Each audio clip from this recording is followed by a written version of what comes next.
Ramogi TV, Nairobi. Riwruoge mag oganda kod tend arita kwe ywago medruok mar siasa mar koko e kaunti ma Migori kendo gichiwo siem ne josiasa ma yalo koko. Juma nigi mathoth. Higa achiel kod dweche 8 tok yiero maduong' mar higa mar 2022, liet mar siasa sani osechako dhi malo e kaunti ma Migori. Moko kuom josiasa mane oyiere leo mopogore opogore kod mago maonge kod lemo moro amora mar siasa osechako kampen margi e kaunti ma Migori. Ochal ka gimo jomoko osechako kampen chon, to wan kaka joma kedo ne ratiro mar oganda wakwerogi ni giwe kampen chon nikech gipopo it jopiny. Siasa mar koko kod dondruok osenenore e kind josiasa e kaunti ma Migori.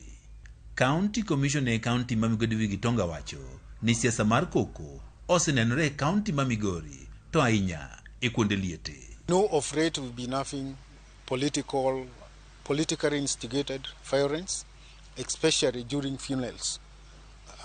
These are political goons, they are criminals. Kenya is a democratic country, as we were told, and as you know, and we should have anyone with divergent political views express them.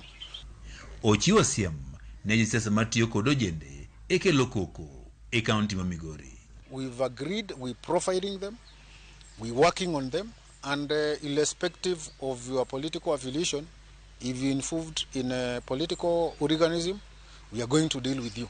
Siem ma ogol kod komishona mar kaunti ma Migori bire kinde ma jokanyrego mag oganda e kaunti ma Migori bende koro bogo kawo okang' mar chik ne josiasa ma ochako siasa momondo. Jo mochako kampen son sani, wan kaka jo mochung' ne ratiro mar oganda Migori ka, warito mondo higni 2 rum, nikech chik mar Kenya ka wacho ni ka higni 2 oserumo bang' koseyier, to jopiny koro nigi nafas mar duoko pacho jomok ti.